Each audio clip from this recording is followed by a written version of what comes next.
नमस्कार विद्यार्थी मित्रांनो, स्वागत आहे आपलं इन्फॉर्मेशन अड्डा 24/7 या यूट्यूब चॅनलवर। मित्रांनो, मुंबई उच्च न्यायालयाकडून शिपाई हमाल या पदासाठी 21 मार्च 2023 रोजी 133 जागांकरिता जाहिरात प्रसिद्ध झाली होती। त्या जाहिराती संदर्भात मुंबई उच्च न्यायालयाकडून 7,632 विद्यार्थ्यांना शॉर्टलिस्ट केलं होतं। त्यातून 3,888 जे विद्यार्थी आहेत ते लेखी परीक्षेसाठी पात्र ठरलेले होते। त्यांना मुंबई उच्च न्यायालयाकडून 125 रुपये परीक्षेची जी फीस आहे लेखी परीक्षेची ती भरावयास त्यांना सूचना प्रसिद्ध करण्यात आल्या होत्या। त्यातील 3,324 विद्यार्थ्यांनी 125 रुपये परीक्षा फीस भरलेली आहे आणि 564 विद्यार्थ्यांनी परीक्षा फीस भरली नसल्यामुळे ते परीक्षेसाठी अपात्र ठरलेले आहेत। आता जे 3,324 विद्यार्थी परीक्षेसाठी पात्र ठरलेले आहेत त्यांनी 125 रुपये फीस देखील भरलेली आहे। त्यांच्यासाठी ऑनलाईन ऍडमिट कार्ड डाउनलोड करण्याची जी लिंक आहे ती मुंबई उच्च न्यायालयाकडून आजच्या तारखेमध्ये प्रसिद्ध करण्यात आलेली आहे। तर बघा मित्रांनो, सध्या आपण त्यांच्या मुंबई उच्च न्यायालयाच्या ऑफिशियल वेबसाईटवर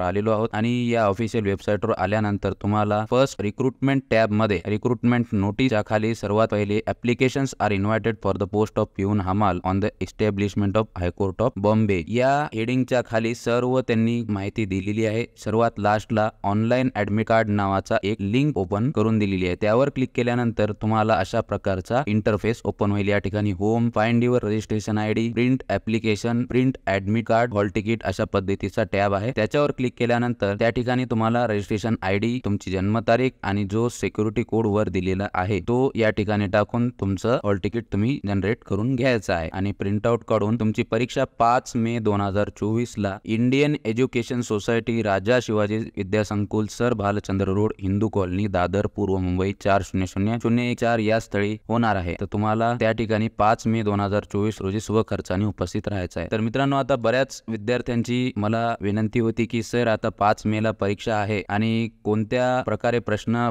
पत्रिकेमध्ये येतील त्याबद्दल एक व्हिडिओ बनवा, असं बऱ्याच विद्यार्थ्यांचं म्हणणं होतं। त्यांच्यासाठी मी हा व्हिडिओ बनवत आहे आणि जे काही परीक्षेमध्ये महत्त्वाचे प्रश्न आहेत त्याबद्दल आपण आत्ताच्या व्हिडिओमध्ये सविस्तर माहिती पाहणार आहोत। त्यासाठी तुम्ही हा व्हिडिओ शेवटपर्यंत पाहत राहा आणि जर तुम्हाला हे प्रश्न आवडले तर नक्की कमेंट बॉक्स मध्ये सांगा। नेक्स्ट व्हिडिओ सुद्धा अशाच प्रकारचा बनवून तुम्हाला माहिती दिली जाईल। त्यासाठी आपल्या चॅनलला आता सबस्क्राइब करून ठेवा। तर मित्रांनो, पहिला प्रश्न असा आहे, देशी वृत्तपत्र कायदा कोणत्या गव्हर्नर जनरलने संमत केला? याचं उत्तर आहे लॉर्ड लिटन। प्रश्न क्रमांक दुसरा, बारडोलीच्या शेतकरी सत्याग्रहाचे नेतृत्व कोणी केले? याचं उत्तर आहे सरदार पटेल। प्रश्न तिसरा, मेळघाट अभयारण्य कशासाठी प्रसिद्ध आहे? वाघ। प्रश्न चौथा, नवेगाव राष्ट्रीय अभयारण्य कोणत्या जिल्ह्यात आहे? याचं उत्तर आहे गोंदिया। राष्ट्रीय भाषा किती आहे? आपल्या ज्या राष्ट्रीय भाषा आहेत त्या किती आहेत? याचं उत्तर आहे मित्रांनो पर्याय क्रमांक 4 22। राष्ट्रपती व उपराष्ट्रपती यांच्या गैरहजेरीत राष्ट्रपती म्हणून कोण काम पाहतो? तर बघा मित्रांनो, प्रश्न 6वा अतिशय सोपा प्रश्न आहे। ज्यांना या प्रश्नाचं उत्तर येत असेल त्यांनी कमेंट बॉक्स मध्ये उत्तर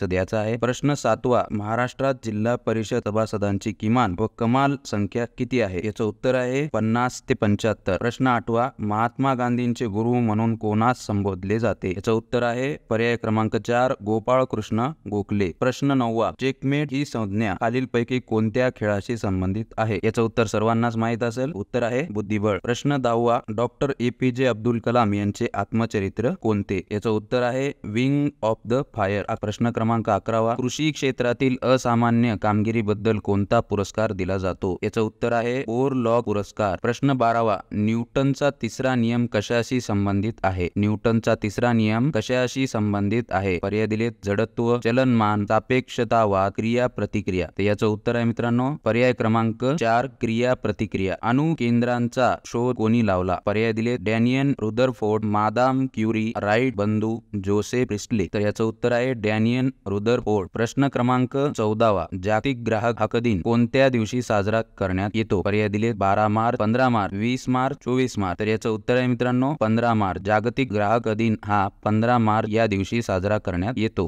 प्रश्न क्रमांक 15वा आणि शेवटचा, मी वनवासी हे आत्मचरित्र कोणाचे आहे? मदर टेरेसा, वंदना शिवा, साधनाताई आमटे, सिंधुताई सपकाळ। तर याचं उत्तर आहे मित्रांनो सिंधुताई सपकाळ। तर अशा पद्धतीची ही 15 प्रश्नांची 30 मार्कांसाठी प्रश्नपत्रिका होती। जर तुम्हाला ही प्रश्नपत्रिका आवडली असेल तर कमेंट बॉक्स मध्ये नक्की सांगा आणि अशाच प्रकारच्या माहितीसाठी आपल्या चॅनलला नक्की सबस्क्राइब करून ठेवा। धन्यवाद।